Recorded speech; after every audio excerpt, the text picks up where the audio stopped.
শুরু হলো ৫ দিনব্যাপী পাহাড়ি ফল মেলা ২০২৫। পার্বত্য চট্টগ্রাম বিষয়ক মন্ত্রণালয় এই মেলার আয়োজক।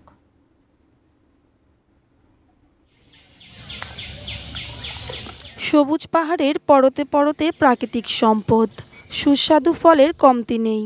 সেই ফলই উঠে এলো রাজধানীতে। বেলি রোডের পার্বত্য চট্টগ্রাম কমপ্লেক্স প্রাঙ্গণে পাহাড়ি ফলের মেলা। পার্বত্য অঞ্চলের আনারস, আম, কাঁঠাল, রামভুটান, লিচু সহ নানা ফলের সমাহার। পাহাড়ের মানুষ, প্রকৃতি ও জীবনের সুন্দর এক সাজানো গল্পের পরস্পরকে জানানোর সুযোগ। পাহাড় অঞ্চল থেকে আমরা কালেকশন করি, আমাদেরও আবার বাগান করি, ওই নিজের গাছ আছে। সেল মোটামুটি ভালোই হচ্ছে, দামও কাস্টমারের চাহিদা অনুযায়ী আছে। আমাদের প্রোডাক্টগুলো একটু দাম বেশি, কিন্তু জিনিস তো ভালো। আমরা আশা করি আজকের তুলনায় দিন দিন আরো বাড়বে কাস্টমার। দর্শনার্থীরা বলছে, এই মেলায় পাহাড় ও সমতলের মানুষের মধ্যে একটি সেতু বন্ধন তৈরি করবে। পাহাড়ি ফল ফরমালিন মুক্ত, একদম যাকে বলে একদম ফ্রেশ।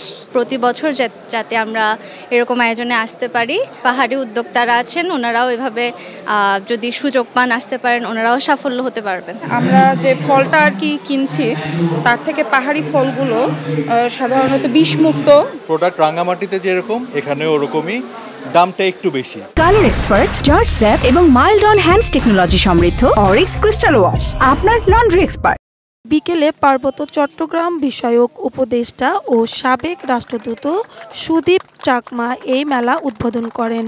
এ আয়োজনে স্থানীয় কৃষকদের উৎপাদিত ফলের বাজার সম্প্রসারণের সহায়ক ভূমিকা রাখবে বলে আশা তার। আমাদের এইবারে প্রচুর আম হয়েছে, কাঁঠাল হয়েছে, প্রচুর কলা হচ্ছে এবং প্রচুর আনারস। নর্মালি আনারস এক সময়েই হয়, আপনাদেরকে আমরা উপহার দিচ্ছি এখন বছরে 2 বার আনারস। এবং এটা সম্ভব হচ্ছে এগ্রিকালচারাল ডিপার্টমেন্টের বৈজ্ঞানিক গবেষণার কারণে এগুলি উঠে আসতেছে। পাহাড়ি এই ফলের মেলা সবার জন্য উন্মুক্ত, চলবে 5 জুলাই পর্যন্ত, প্রতিদিন সকাল 10:30 থেকে রাত 8টা পর্যন্ত। Fatema Khatun Rathi, ATN news, Dhaka. Meta presence কৃষি সংবাদ।